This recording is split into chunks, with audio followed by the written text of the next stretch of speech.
Minha ex me trocou pelo amante e nossos antigos amigos sumiram da minha vida. Só preciso desabafar, pois escrever aqui é mais terapêutico do que falar com um terapeuta.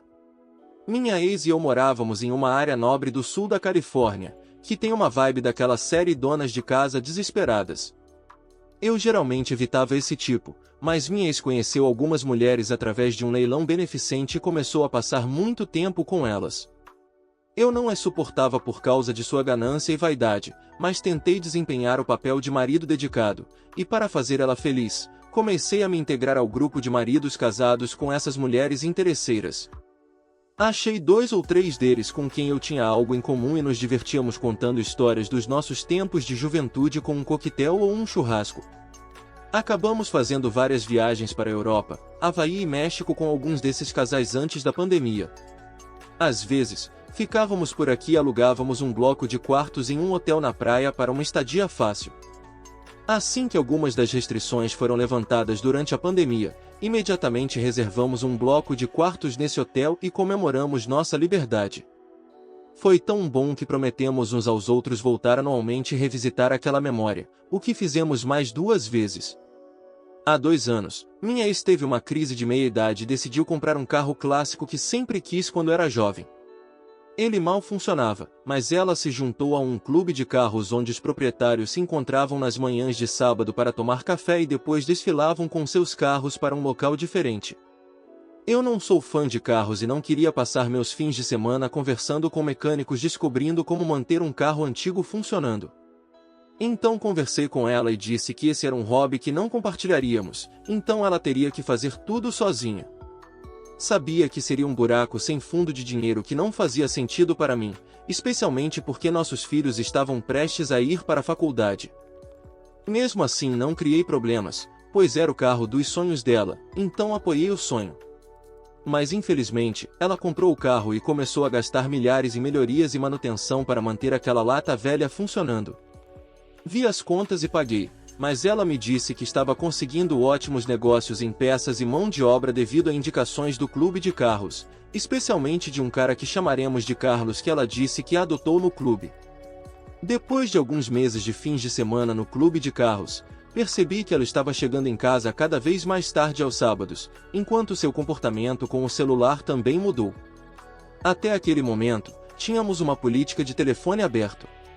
Um dia tentei atender uma ligação no telefone dela mas não cheguei a tempo, e quando tentei ver quem era vi que ela havia mudado a senha.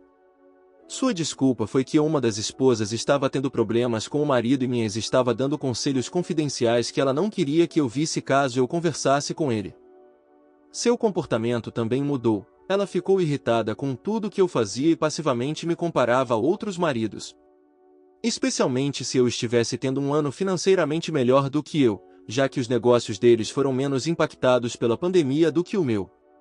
Já tínhamos passado por ciclos de baixa em nosso relacionamento antes, ambos tínhamos traído no início do nosso casamento, mas com aconselhamento trabalhamos nisso e perdoamos um ao outro há 20 anos. Mas a combinação de sinais de alerta estava em um nível completamente novo, então eu decidi começar a bisbilhotar a vida dela na sexta noite. Coloquei um rastreador GPS no carro dela. No dia seguinte, ela saiu para o clube de carros. Também instalei um aplicativo para ver os contatos que ela interagia mais mesmo sem conseguir ler as mensagens. E assim comecei a monitorar toda e qualquer atividade dela no meu celular.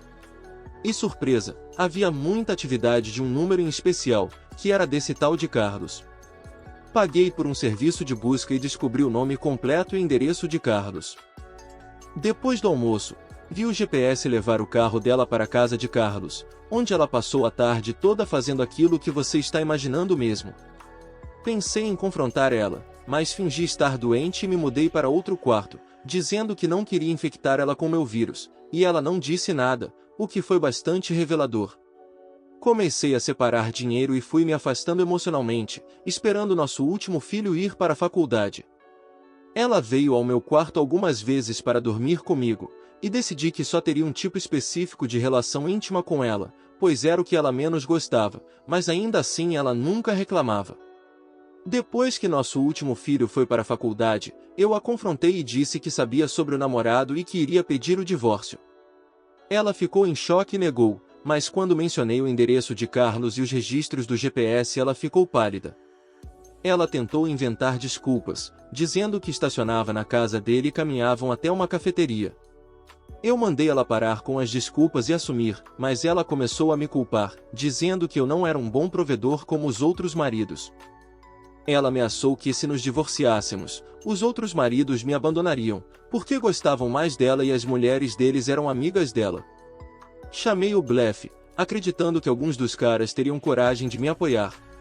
Me mudei naquele dia e pedi o divórcio na semana seguinte, me estabeleci no meu novo apartamento e contatei alguns amigos do grupo. No começo, foram simpáticos, mas em 2 semanas, fui completamente excluído. Ela comprou minha parte da casa e resolvemos o divórcio rapidamente. Passamos o primeiro Natal juntos com nossos filhos. Parei de seguir meus antigos amigos nas redes sociais e comecei a reconstruir minha vida. Comecei uma rotina de exercícios e dieta, voltei ao corpo da época da faculdade, reconectei com velhos amigos e fiz novos.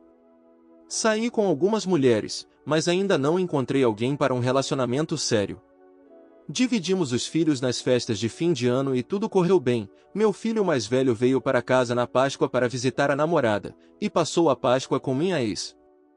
No dia seguinte, ele me contou que minha ex apresentou um novo namorado, e para minha surpresa, era Carlos. Aparentemente, ela decidiu que 1 ano era tempo suficiente para tornar o relacionamento oficial. Eu não fiquei surpreso, mas a curiosidade me venceu ontem à noite, e percebi que nossa estadia anual na praia foi na semana passada. Entrei nas redes sociais e encontrei um mural de fotos de uma das mulheres que não me bloquearam. E como esperado, todo o grupo de casais estava no hotel, minha ex e Carlos estavam no centro, ela exibindo seu novo anel de noivado. Tenho trabalhado muito nos últimos 2 anos processando o fim do meu relacionamento, mas ver ele vivendo minha vida com minha ex e meus amigos foi um golpe. Não um nocaute, mas um lembrete de que ainda tenho um pouco de trabalho para fazer antes de me curar completamente. Parabéns para ela por finalmente encontrar um uso para aquele carro clássico além de drenar sua carteira. Aparentemente, foi ótimo para dirigir direto para os braços de Carlos. Atualização 1. Ei pessoal, espero que estejam bem. Como sei que o Reddit é curioso, venho trazer uma atualização. O cara com quem minha esposa me traiu é mais jovem, então sei que desde então ela está perdendo peso e postando sobre sua jornada de bem-estar. Desde que me mudei, temos pouco contato, exceto para discussões sobre o divórcio e nossos filhos. Um dos nossos filhos se formou na semana passada e tivemos que ir à mesma cerimônia. Prometi ser gentil e manter as aparências como esse casal feliz que se dá bem. Por algum motivo, acabamos sentados juntos durante a cerimônia e tivemos 1 hora para matar antes de começar. Ela começou a fazer perguntas pessoais sobre minha vida, que eu em grande parte evitei. É importante lembrar que, durante a Páscoa, ela apresentou seu amante aos nossos filhos. Eles me perguntaram se eu sabia sobre ele, e eu respondi sim, sem dar mais informações. Com o tempo para matar, perguntei se ela estava feliz com o namorado. Ela imediatamente negou o relacionamento e disse que ele era apenas um amigo. Eu ri e apontei que ela estava saindo com ele há mais de 2 anos e que se eu fosse ele, ficaria chateado por não ser chamado de namorado. Ela começou a se emocionar e disse que tinha muitos arrependimentos sobre suas escolhas e não gostava de como a vida tinha se desenrolado. Pedi que ela fosse específica sobre os arrependimentos, mas ela ficou em silêncio, e terminei a conversa sentindo pena dela. Ela vive uma mentira há tanto tempo que não tem noção da verdade sobre nosso fim, nem assume responsabilidade por seu papel nisso. Fui para casa me sentindo vencedor pela primeira vez em toda essa situação. Obrigado por me ouvirem, foi muito importante para mim desabafar.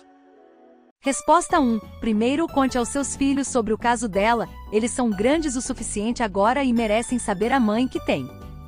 Resposta 2. Em breve ela vai se arrepender de suas ações e tentar voltar. Fique forte e deixe ela lidar com a vida dela sozinha. Resposta 3. Clássico caso onde o traidor descobre que a grama não é mais verde do outro lado da cerca.